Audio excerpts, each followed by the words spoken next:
আল্লাহ পাক আমাদের সকলকে শিরক থেকে বেঁচে থাকার তৌফিক আল্লাহর জন্য আমাদেরকে দান করেন এবং দুনিয়ার মহাব্বত দিল থেকে সরায়া দেন এবং নবীর মহাব্বত আল্লাহ রাসূলের মহাব্বত আমাদের দিলের ভিতরে আল্লাহ যেন সেট করে দেন। আল্লাহ আমাদের সকলকে তৌফিক।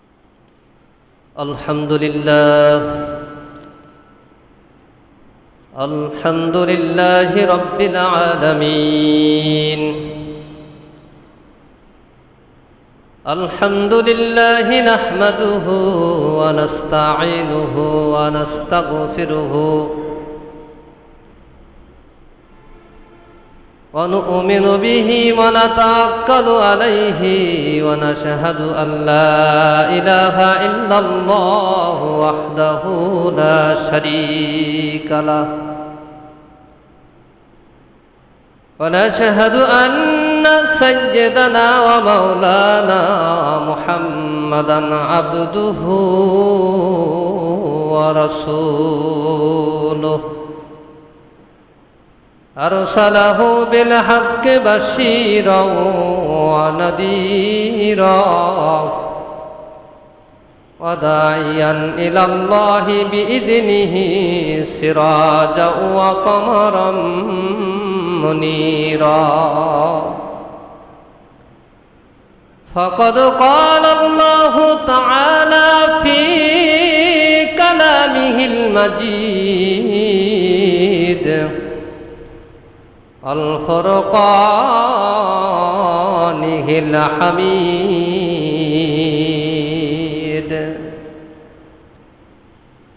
আউযু বিল্লাহি মিনাশ শাইতানির রাজীম।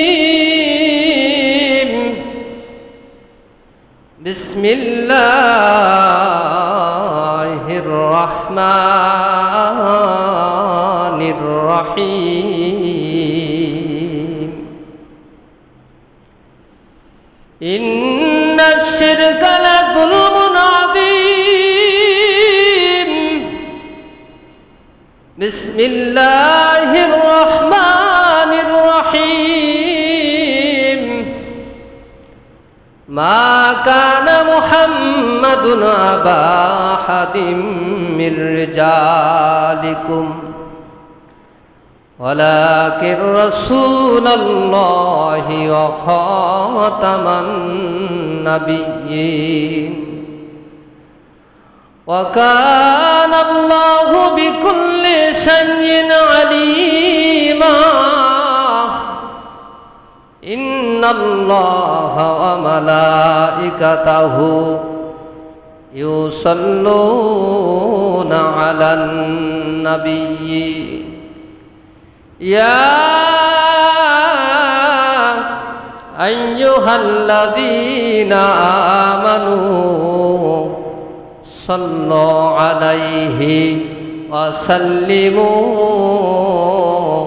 তাসলিমা। আল্লাহুম্মা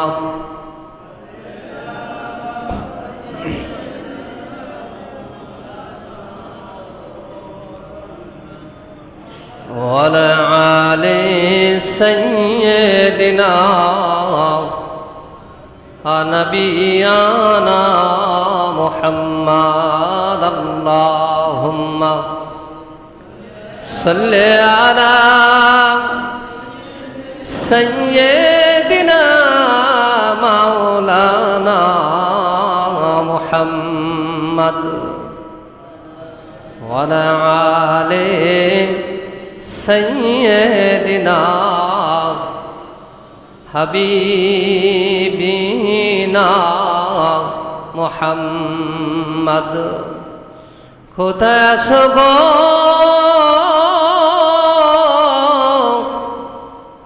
আবু বকর ওমর ওসমান হে আলী চারজনা তোমাদের বেহালে আজকের ইসলাম মদিনার পথে হয় রওয়ানা। আল্লাহুম্মা সাল্লি আলা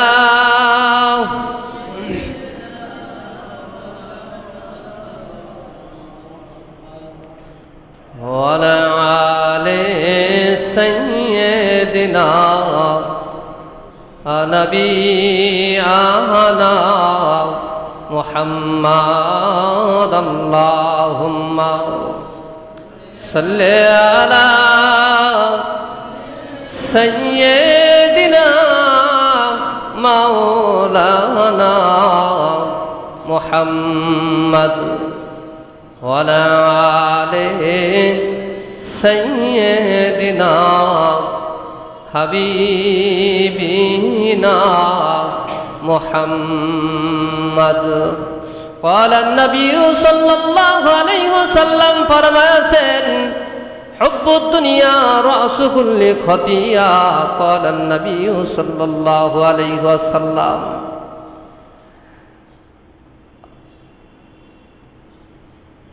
يا سيدي يا رسول الله يا سيدي يا حبيب الله الحمد لله আল্লাহ পাকের দরবারে লাখো কোটি শুকরিয়া যে মহান রব্বুল আলামিন এই পবিত্র জুমার দিনে মসজিদে আসার মতো বসার মতো যে রব্বুল আলামিন তৌফিক আমাদেরকে দান করলেন, সেই মহান রব্বুল আলামিনের দরবারে দিল থেকে শুকরিয়া আদায় করি আলহামদুলিল্লাহ। লক্ষ লক্ষ কোটি কোটি মানুষের ভিতর থেকে আল্লাহ রব্বুল আলামিন আমাদেরকে অনেক মহাব্বত করে ভালোবেসে মসজিদে আসার মতো তৌফিক দান করেছেন। অনেক মানুষ যানবাহনের ভিতরে আছে, অনেক মানুষ গাড়ির ভিতরে আছে, অনেক মানুষ নদীর ভিতরে আছে, সাগরের ভিতরে আছে, অথচ জুমার নামাজে রক্ত হয়ে গেছে, সময় হয়ে গেছে, মসজিদে আসার মতো তৌফিক আল্লাহ দেন নাই। তাহলে আমাদেরকে অনেক মহাব্বত করে মায়া করে এত রহমত করে যে তার জন্য আমরা আল্লাহর ঘর মসজিদে আসার মতো তৌফিক আল্লাহ পাক দিয়েছেন। এর শুকরিয়া আদায় করে শেষ করা সম্ভব না। আমি কালামুল্লাহ শরীফ থেকে ছোট্ট একটা আয়াত তেলাওয়াত করেছি শিরিক সম্পর্কে। আল্লাহ রাব্বুল আলামিন ওই আয়াতের ভিতরে ঘোষণা করছেন। রাসূলের অগণিত হাদিস শরীফ থেকে ছোট্ট একটা হাদিস তেলাওয়াত করেছি, যে হাদিসটা হলো দুনিয়ার মহাব্বত কি জিনিস।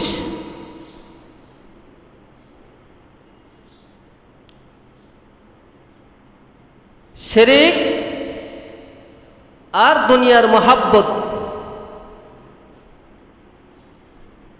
রাসূল করিম সাল্লাল্লাহু আলাইহি ওয়াসাল্লামের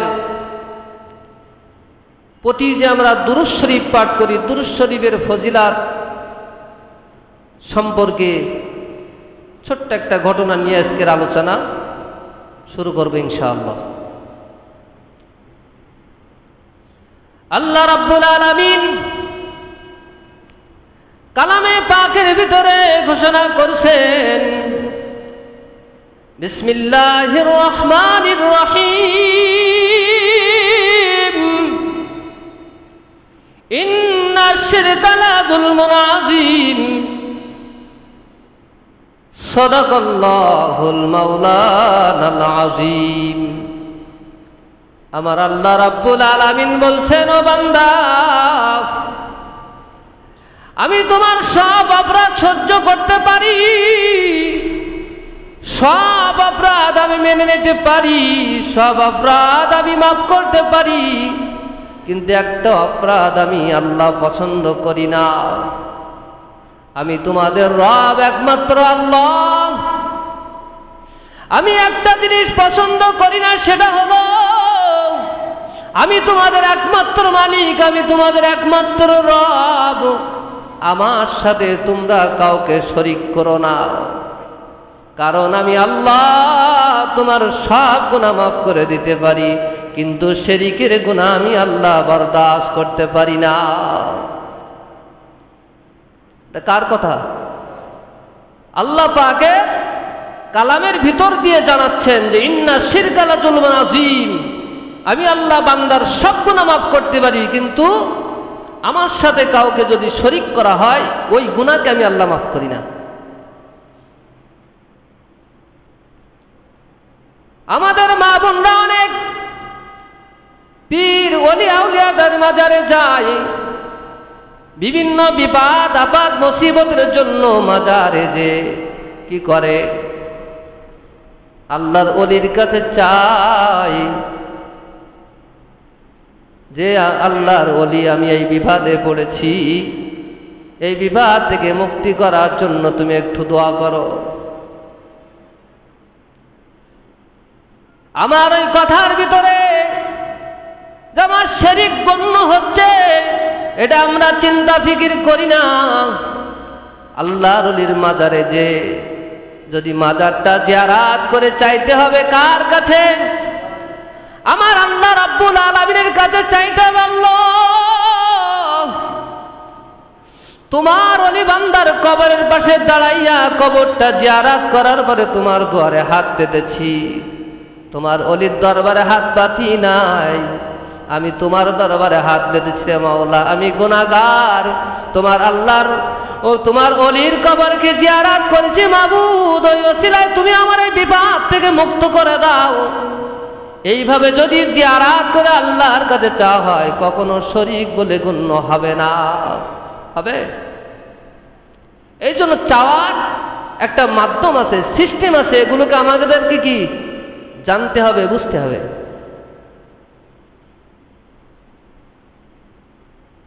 শিরক আল্লাহ রাব্বুল আলামিন বলতেছে যে তোমার সব গুনাহ মাফ করব, কিন্তু শিরকের গুনাহ মাফ করব না, কারণ আল্লাহর সঙ্গে কাউকে শরীক করা এটা আল্লাহ রাব্বুল আলামিন সহ্য করতে পারেন না।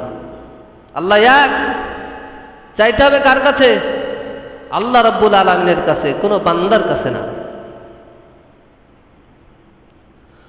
হযরত মূসা আলাইহিস সালামের জামানায় আল্লাহর একজন বান্দা আল্লাহর কাছে ফরিয়াদ করছে, আল্লাহ এই জামানার ভিতরে একজন তুমি নবীকে পাঠাইবা, আমি তোমার কাছে ফরিয়াদ করি রে মালিক, ওই তোমার পয়গম্বর আসা পর্যন্ত আমার হায়াতকে আল্লাহ তাআলা তুমি বাড়ায় দাও।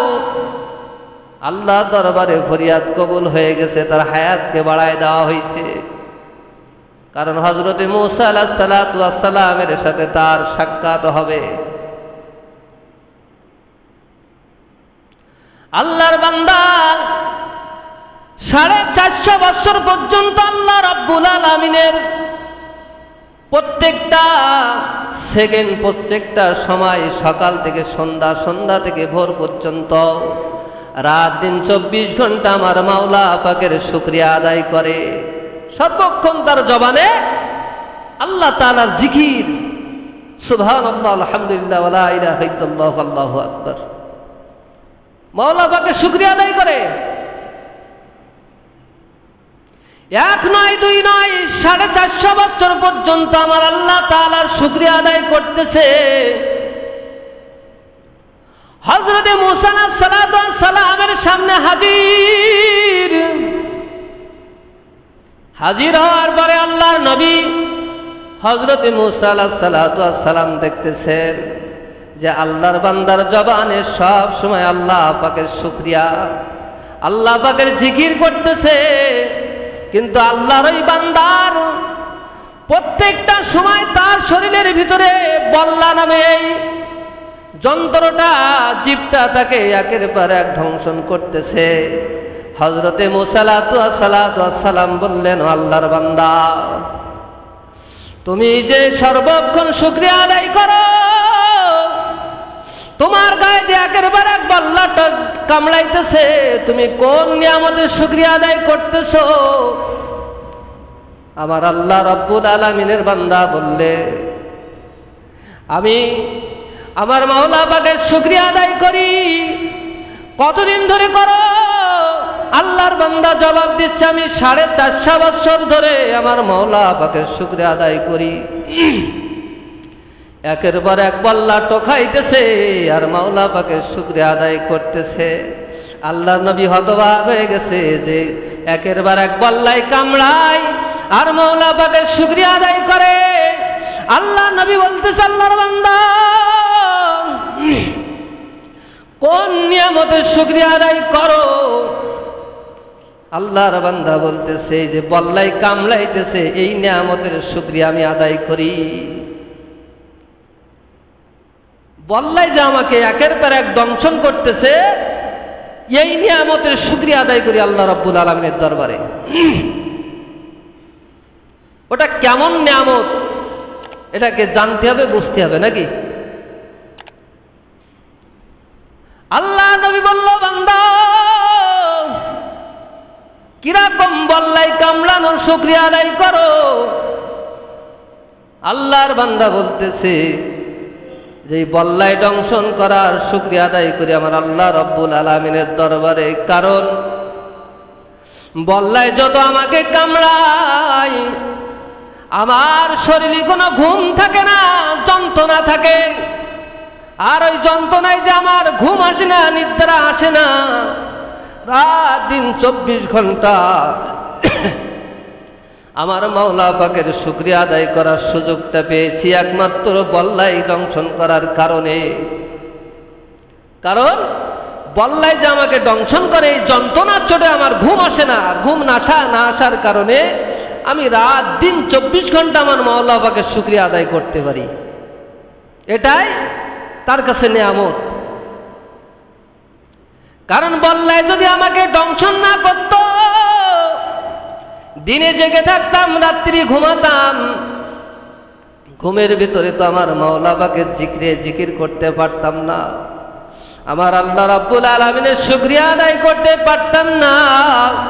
বল্লাই কামড়ানোর কারণে আমি রাত দিন 24 ঘন্টা আমার মাওলা পাকের শুকরিয়া আদায় করার তৌফিকটুকু পেয়েছি। হযরত মূসা আলাইহিস সালাম বললেন, ও আল্লাহর বান্দা, তুমি যে 450 বছর পর্যন্ত মাওলা পাকের শুকরিয়া আদায় করতেছো, এই বল্লাই কামড়ানোর শুকরিয়া আদায় করো। আল্লাহর বান্দা বললেন, আল্লাহর নবীকে তো চেনে না।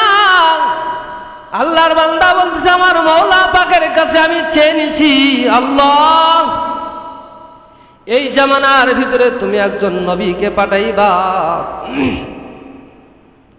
আমার হায়াতকে ওই পর্যন্ত বাড়ায় দাও, তোমার নবীর সঙ্গে যেন আমার সাক্ষাৎ হয়।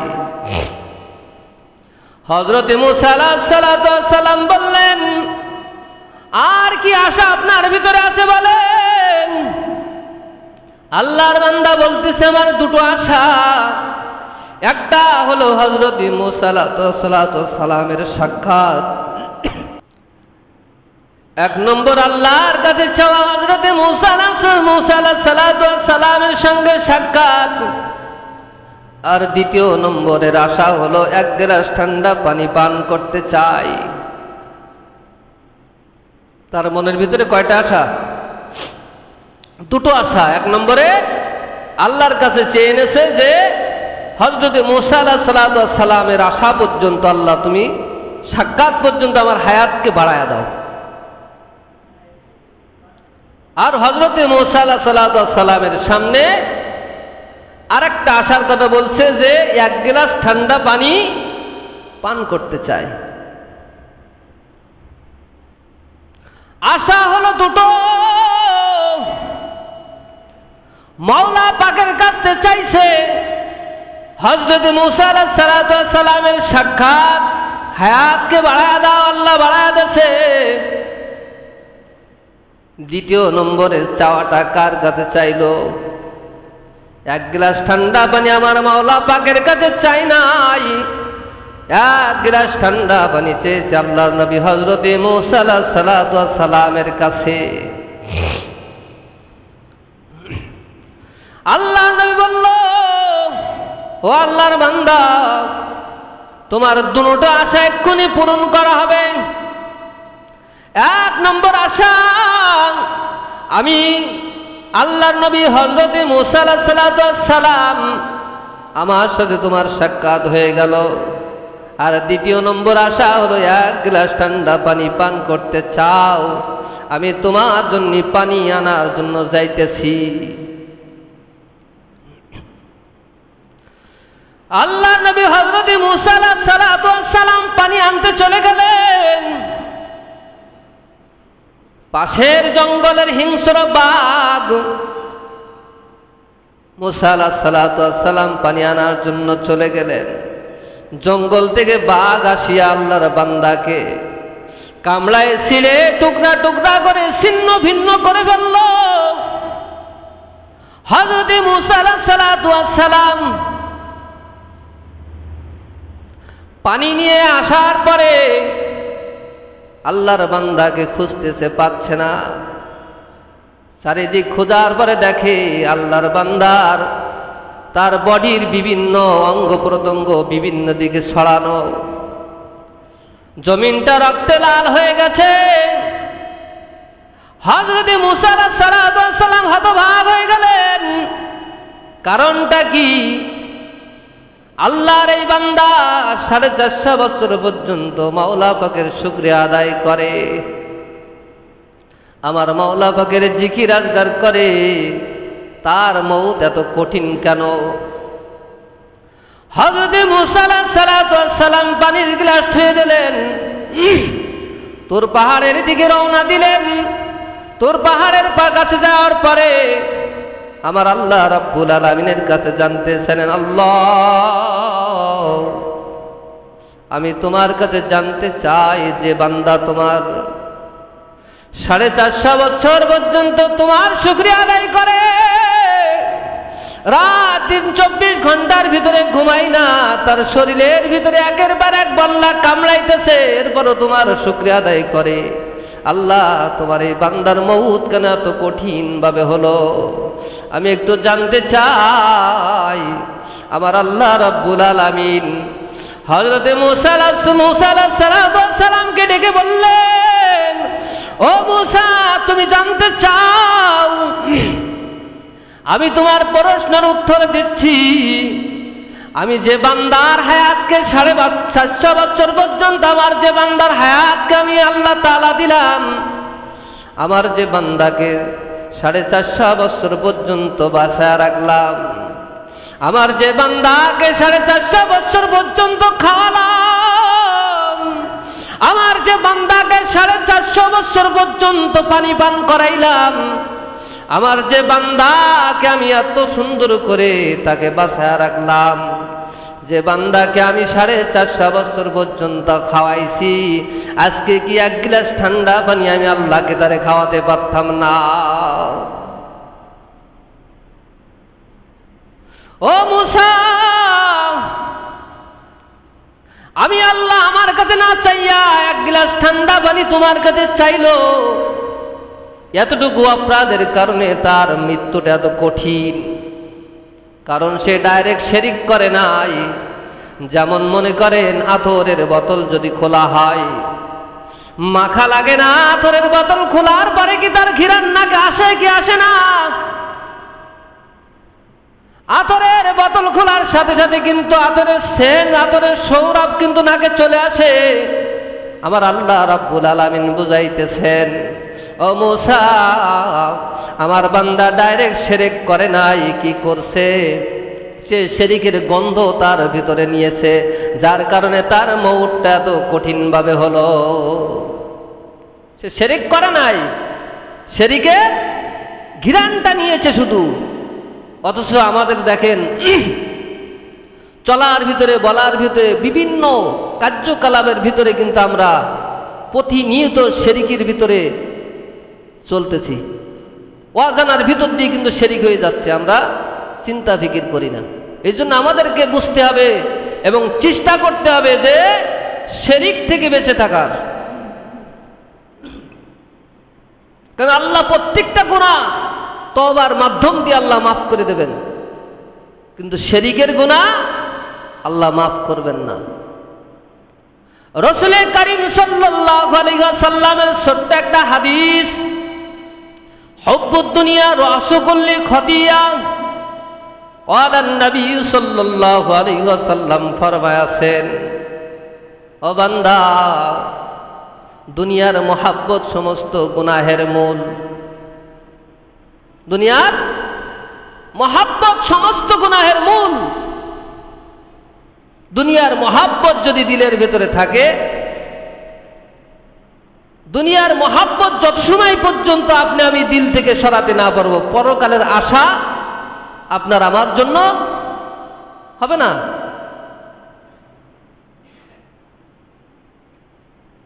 এই জন্য আল্লাহ রাসূল কারীম সাল্লাল্লাহু আলাইহি সাল্লাম বলতেছে, বান্দা, আমার উম্মতেরা শোনো, দুনিয়ার মোহাব্বত দিল থেকে সরায় দাও, কারণ দুনিয়ার মোহাব্বত হলো সমস্ত গুনাহের মূল।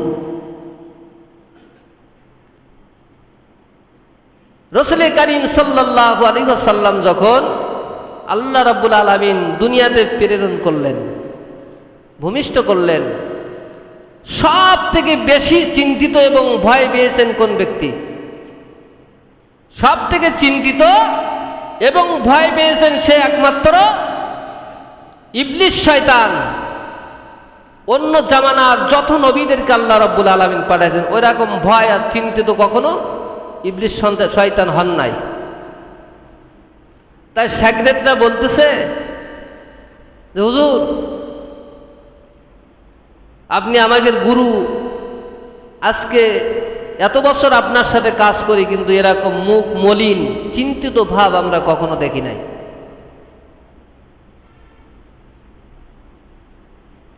ইবলিস শয়তান উত্তর দিচ্ছে, এতদিন কোনো চিন্তা ফিকির বা তেমন কোনো টেনশন আমার ব্রেনের ভিতরে আসে নাই, কারণ প্রত্যেকটা জামানার যে নবীদেরকে পাঠাইছে তাদের ভিতরে বিভিন্ন রকমের পূজারী ছিল, বিভিন্ন রকমের গাছের পুজো করত, মাছের পুজো করত, আগুনের পুজো করত। কিন্তু এই জামানার ভিতরে আল্লাহ রাব্বুল আলামিন যে নবীকে সৃষ্টি করেছেন, পাঠাইছেন, ওই নবীর সাথে পাগলামি করার মতো সাহস বুদ্ধি আমার ভিতরে অনেক কম। সব নবীকে উম্মতদেরকে আমি ধোঁকা দিয়ে জাহান্নামের দিকে নিয়ে যেতে পারছি, কিন্তু এই জামানার এই রাসূল কারীম সাল্লাল্লাহু আলাইহি সাল্লামের উম্মতদেরকে জাহান্নামে নিয়ে যাওয়া অনেক কঠিন।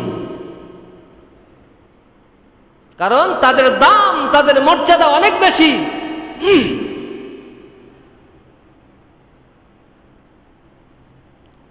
শয়তানের শাগরেদরা প্রশ্ন করতেছে যে, হুজুর, কারণটা কি? শয়তান বলতেছে যে, পৃথিবীর ভিতরে যত নবীদেরকে আল্লাহ রাব্বুল আলামিন পাঠাইছেন, সব নবীদেরকে যদি এক সাইডে রাখা হয় আর আল্লাহর রাসূল কারীম সাল্লাল্লাহু আলাইহি সাল্লামকে যদি এক সাইডে রাখা হয়, আল্লাহর নবীর ওজন অনেক বেশি।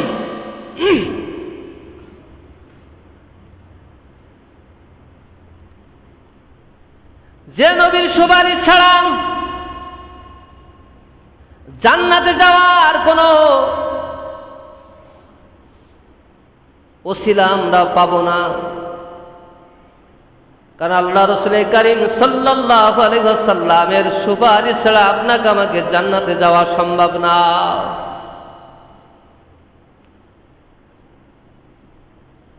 বিবি বাচ্চার প্রতি মহাব্বত আছে, সংসারের প্রতি মহাব্বত আছে, চাকরির ভিতরে মহাব্বত আছে, ব্যবসার ভিতরে মহাব্বত আছে, কিন্তু সব থেকে যদি মহাব্বত আমার দয়ার নবী সাল্লাল্লাহু আলাইহি সাল্লামের প্রতি যদি বেশি না হয়, কিয়ামতের ময়দানে নবীর সুপারিশের আশা আপনার আমার জন্য সম্ভব না। সব থেকে আল্লাহ রাসূলের মহাব্বত বেশি হতে হবে অন্তরের ভিতরে।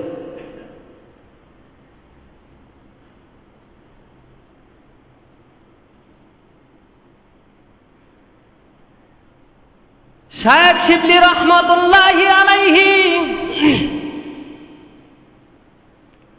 মক্কা মুনাওয়ারায় কাবা শরীফে হজ করতেছেন। হজ করার সময় কাবা শরীফ যখন তওয়াফ করতেছেন, যেখানে যে দোয়া সেই দোয়া পাঠ করতেছেন শায়েখ শিবলি রহমতুল্লাহি আলাইহি। শায়েখ শিবলি রহমতুল্লাহি আলাইহির জামানায় আল্লাহর ওলি তওয়াফ করতেছে, প্রত্যেকটা দোয়া পাঠ করতেছে। আল্লাহর ওলির সামনে দিয়ে একজন যুবক তওয়াফ করতেছে, কি কাবা শরীফ তওয়াফ করে একজন যুবক। আল্লাহর ওলি পিছনে পিছনে তওয়াফ করতেছেন, আর যুবকটা সামনে দিয়ে তওয়াফ করতেছেন, ওনার সামনে দিয়ে হাঁটতেছে। হজের যে নিয়ম, যে সিস্টেমগুলো, যেখানে যে দোয়াগুলো পাঠ করতে হবে, প্রত্যেকটা দোয়া আল্লাহর ওলি পাঠ করতেছে, কিন্তু আল্লাহর বান্দা ওই যুবক প্রত্যেকটা জায়গায় পাঠ করে দুরূদ শরীফ। যেখানে যে দোয়া, সে দোয়া সে পড়ে না, প্রত্যেকটা জায়গায় সে শুধু দুরূদ শরীফ পড়তে আছে।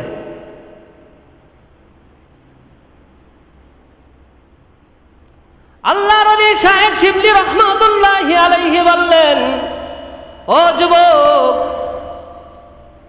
তুমি কি হজ করার জন্য যেখানে যে দোয়া, এই দোয়াগুলোকে তুমি জানো না? যুবক উত্তর দিলেন, হুজুর, সব দোয়া জানি, কিন্তু এর ভিতরে সব থেকে আমার কাছে পছন্দনীয় দোয়া হয়েছে আল্লাহ রাসূল করিম সাল্লাল্লাহু আলাইহি সাল্লামের প্রতি দুরূদ শরীফ। এটাই আমার সব থেকে প্রিয়, তাই আমি সব জায়গায় আল্লাহ রাসূল সাল্লাল্লাহু আলাইহি সাল্লামের প্রতি দুরূদ পাঠ করতেছি। আল্লাহর ওলি জিজ্ঞাসা করলেন, যুবক, এত মহাব্বতের আমল তোমার কাছে কিভাবে হলো, একটু জানতে পারি? যুবক বলতেছে, হুজুর, এখান থেকে কয়েক বছর আগে আমার বাবা আমাকে নিয়ে হজের উদ্দেশ্যে রওনা দিছে। আমরা প্রতিপদে চলতেছি, চলতে চলতে বাগদাদ শহরের ভিতরে যখন ঢুকছি, মরুভূমির ভিতর দিয়ে যাইতেছি, হঠাৎ করে আমার বাবা অসুস্থ হয়ে পড়লেন। তার এত পরিমাণে তার শরীরের ভিতরে জ্বর চলে আসলো। আমরা 3 থেকে 4 দিন ওখানে অবস্থান করলাম, জ্বর কমে না। এত কষ্টের ভিতর দিয়ে আমার বাবার মৃত্যু হয়ে গেল।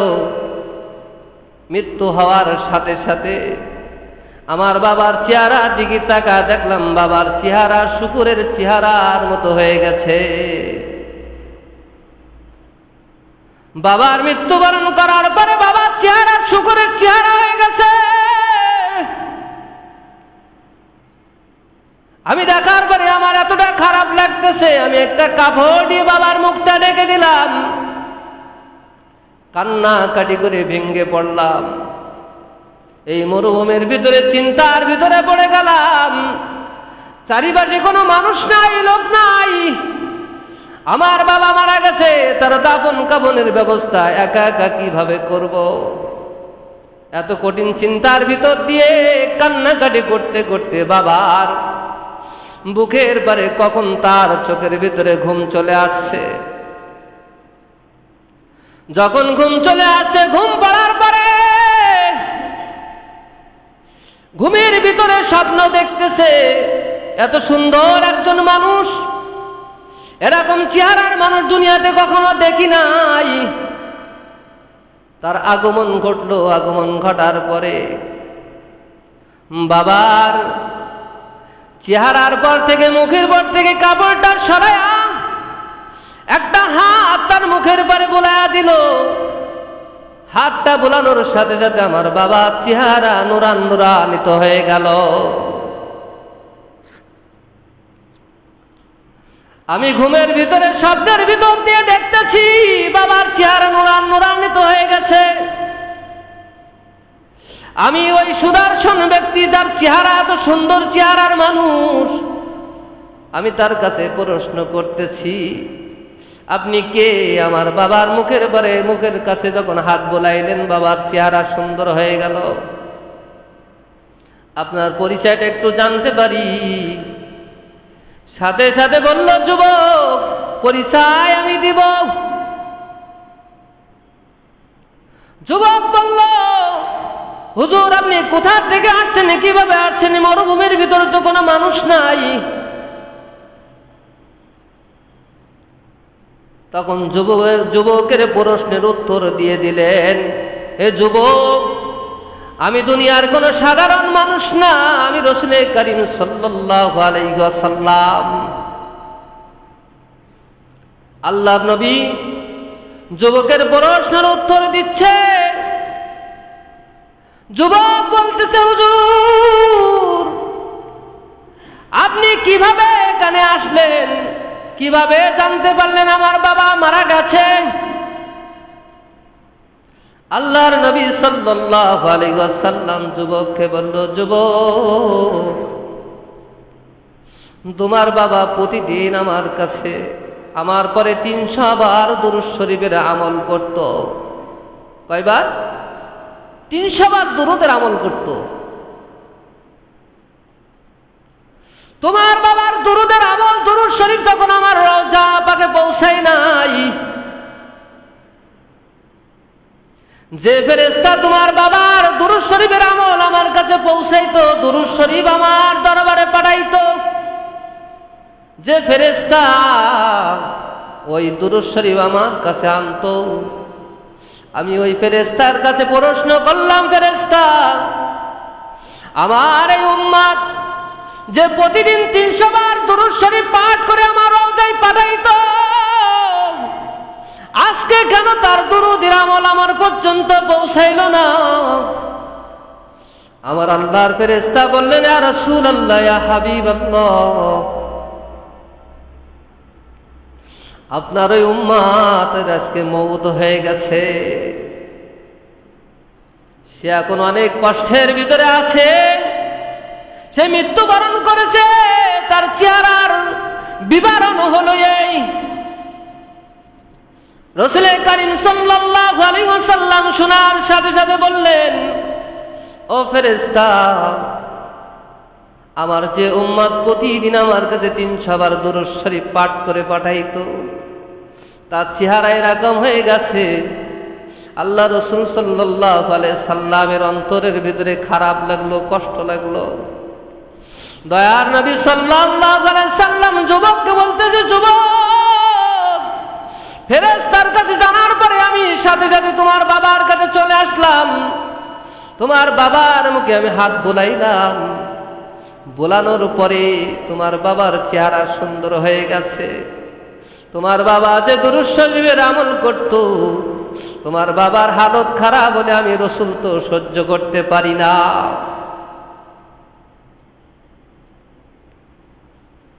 যুবক সঙ্গে সঙ্গে স্বপ্নের ভিতরে রাসূল করিম সাল্লাল্লাহু আলাইহি সাল্লামের কদম মোবারক 2 হাত দিয়ে জড়ায় ধরছে। ইয়া রাসূলুল্লাহ, ইয়া হাবিবাল্লাহ, আমি আপনাকে চিনতে পারি নাই। এই কঠিন মুসিবতের ভিতরে, মরুভূমির ভিতরে আমার বাবাকে আমি একা একা কিভাবে দাফন করব, কিভাবে তার কবর দিব? আমার দ্বারা তো অসম্ভব। আল্লাহ রাসূল করিম সাল্লাল্লাহু আলাইহি ওয়াসাল্লাম বললেন, এ যুবক, তোমার চিন্তা করা লাগবে না, তোমার বাবার ব্যবস্থা খুব সুন্দরভাবে হবে। এই আশায় কথা বলার পরে রাসূল করিম সাল্লাল্লাহু আলাইহি সাল্লাম তার স্বপ্নের ভিতর থেকে চলে গেলেন। যুবক ঘুম থেকে চেতনা পেয়ে গেলেন, ফজরের সময় হয়ে গেছে। ফজরের নামাজ পড়ার পরে তাকা দেখতেছে চারিদিক থেকে লোক এত পরিমাণে আসতেছে, স্রোতের মতো চলে আসতেছে মরুভূমির ভিতরে। যুবক হতবাক হয়ে গেছে, কারণটা কি? কিভাবে এত লোক আমার বাবার মৃত্যুর সংবাদ পেল? যখন সব লোক এক জায়গায় আসছে, যুবক প্রশ্ন করতেছিল, আমার বাবার ভাইরা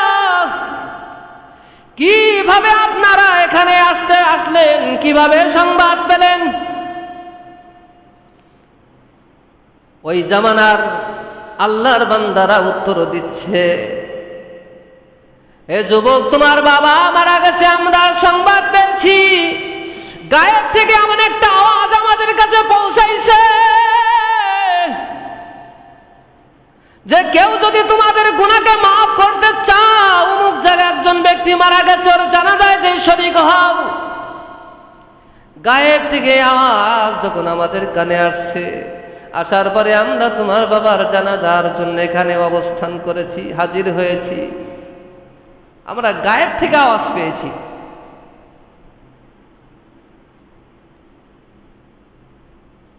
এত সুন্দর মরুভূমির ভিতরে হাজার হাজার লক্ষ লক্ষ মানুষ জানাজার জন্য হাজির।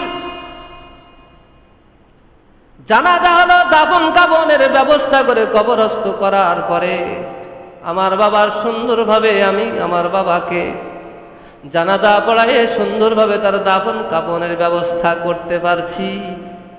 আমি ওই দিন থেকে ইরাদা করছি, এখন থেকে যতদিন দুনিয়াতে বেঁচে থাকি সর্বক্ষণ দুরূদ শরীফের আমল করব। শায়েখ শিবলি রহমাতুল্লাহ আলাইহিকে যুবক বলতেছে, হুজুর, আমার বাবার এই আমলের কারণে আমার বাবার যে মর্যাদা আমি দেখেছি, ওই দিন থেকে আমি ওয়াদা করেছি যতদিন আমি দুনিয়াতে বেঁচে থাকবো একের পর এক প্রতিনিয়ত আমার রাসূল কারীম সাল্লাল্লাহু আলাইহি সাল্লামের প্রতি সর্বক্ষণ দুরূদের আমল করব। এই কারণে আমি হজের ভিতরে যখন তওয়াফ করতেছি প্রত্যেকটা জায়গায় আমার রাসূলের পরে দুরূদ শরীফ পাঠ করি। এই কারণে এই আমলটা আমার কাছে সবথেকে শ্রেষ্ঠ আমল হিসেবে আমি বেছে নিয়েছি। সেটা হলো কি?